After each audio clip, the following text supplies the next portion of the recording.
अस्सलामु अलैकुम वरहमतुल्लाहि ताला वबरकातुहू। दोस्तों, रजबुल मुरज्जब का प्यारा महीना चल रहा है और इस महीने में हज़रत सैयदना इमाम जाफ़र सादिक़ रहमतुल्लाहि ताला अलैहि का ज़िक्र ना हो, ऐसा हो ही नहीं सकता। आखिर क्या वजह रही कि लोगों के दिलों के अंदर आपकी इतनी मोहब्बत बढ़ गई कि आज कितना ज़माना हो गया, लोग आज भी हज़रत सैयदना इमाम जाफ़र सादिक़ रहमतुल्लाहि ताला अलैहि का नाम उसी मोहब्बत के साथ में ले रहे हैं, बल्कि ये इश्क और आगे परवान चढ़ रहा है और आगे बढ़ रहा है। दोस्तों, कैसे आपकी ज़िंदगी हुई, किस तरीके से आपने लोगों को हुक्म फरमाया कि आप भी अपनी ज़िंदगी को इस तरीके से गुजारे। इतने पायाकार बुज़ुर्ग जिनकी नमाज़ें ना कज़ा हुई हों, हर रमज़ान के रोज़े रखते हों पूरे मुकम्मल तरीके से, यानी कि शरीयत के ख़िलाफ़ आपने एक भी कदम ना उठाया हो।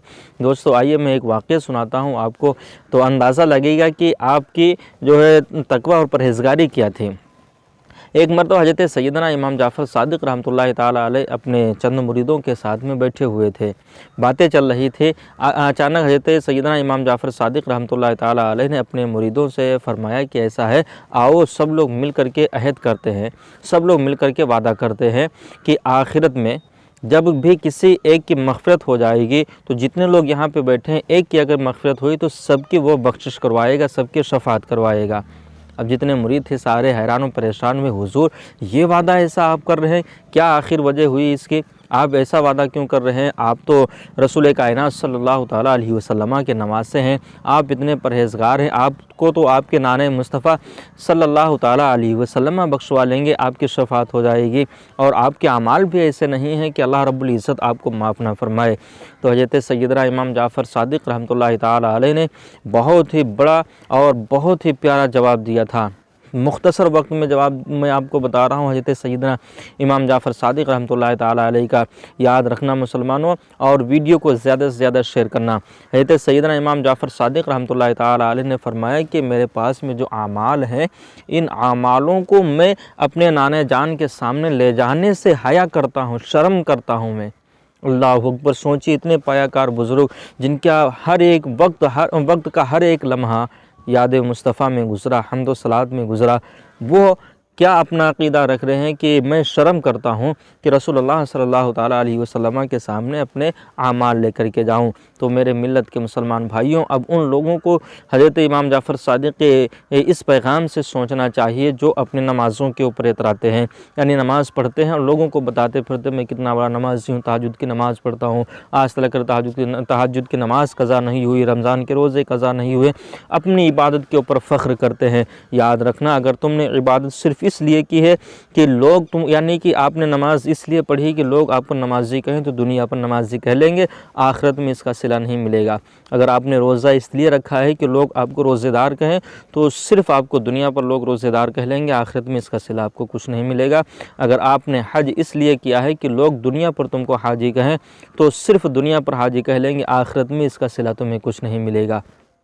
हाँ, दिखावा अगर आपको दिखाना, अल्लाह ने अगर आपको माल से नवाजा, अल्लाह रब्बुल इज़्ज़त ने आपको अगर गनी बनाया है, तो जहाँ आप अपने ऊपर ख़र्च कर रहे हैं पैसे, इसी तरीके से आप अल्लाह के मखलूक के ऊपर ख़र्च करें।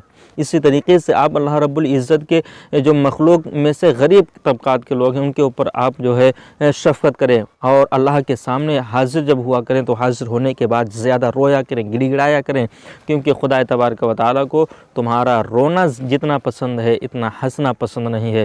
दोस्तों, एक बात मैं आपको भी बताता चलता हूँ, ये भी हज़रत सैयदना इमाम जाफ़र सादिक़ रहमतुल्लाहि ताला अलैहि की बात है कि आप जब हज करने के लिए गए और हज करके जब आप अपने घर के ऊपर वापस आते हैं तो आपने बहुत ही बेहतरीन उम्दा लिबास पहन रखा था, मजमा लगा हुआ था, आपने उम्दा लिबास पहन रखा था। मजमे से एक शख्स ने कहा कि आप अल्लाह के जो इतने बरगुज़ीदा बंदे हैं और रसूलुल्लाह सल्लल्लाहु ताला अलैहि वसल्लम के नवासे हैं, आपके ऊपर ये ज़ेबा नहीं देता है कि आप उम्दा लिबास पहन करके लोगों के सामने आएँ। आपने उसका हाथ पकड़ा, हाथ पकड़ने के बाद में आपने अपनी आस्तीन में उसके हाथ को डाला और कहा, देखिए इसके अंदर क्या है। जब आस्तीन को उसने निकाला तो कहा कि इसके अंदर जो आपने लिबास ज़ेबतन किया है, इसके जो अंदर लिबास यानी दूसरा लिबास है वो टाट का लिबास है। तो आपने फरमाया ये मखलूक के लिए है, ताकि लोगों के दरमियान, लोगों की नज़रों में ये बात ना पहुँचे कि मेरे पास में कुछ नहीं है। और जो अंदर का टाट का लिबास है वो अपने खालिक के सामने हाजिर होने के लिए है। टाट के लिबास को पहन करके मैं अल्लाह की इबादत करता हूँ, ताकि लोग यानी कि मेरे अंदर ये गुमान न पैदा हो, ताकि मेरे ऊपर ये असर ना आ जाए कि अल्लाह ने मुझे जो माल दिया है, नवासे रसूल बनाया है, लोग मेरी इज़्ज़त कर रहे हैं, तो मैं अपने ऊपर घमंड महसूस करूं, फ़ख्र महसूस करूं। इसकी वजह से मैंने अल्लाह के सामने जो हाज़िर होने का तरीक़ा बनाया है वो टाट में बनाया है, इन टाट में हाज़िर हुआ करता हूं। तो ये है अल्लाह वाले, ये है हज़रत सैयदना इमाम जाफ़र सादिक़ रहमतुल्लाहि ताला अलैहि कि आपकी ज़िंदगी का हर एक लम्हा याद मुस्तफ़ा में गुज़रा करता था।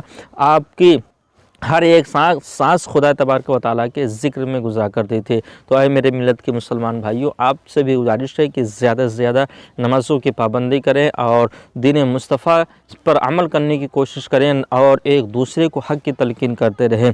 हक़ की तलक़ीन करते हैं, इसका ज़िक्र भी परवरदिगार आलम ने कुरान मजीद के अंदर फरमा दिया है कि वही लोग कामयाब हैं जो सब्र करते रहो, एक दूसरे को सब्र की ताकीद करते रहो और एक दूसरे को हक़ की तलक़ीन करते रहें।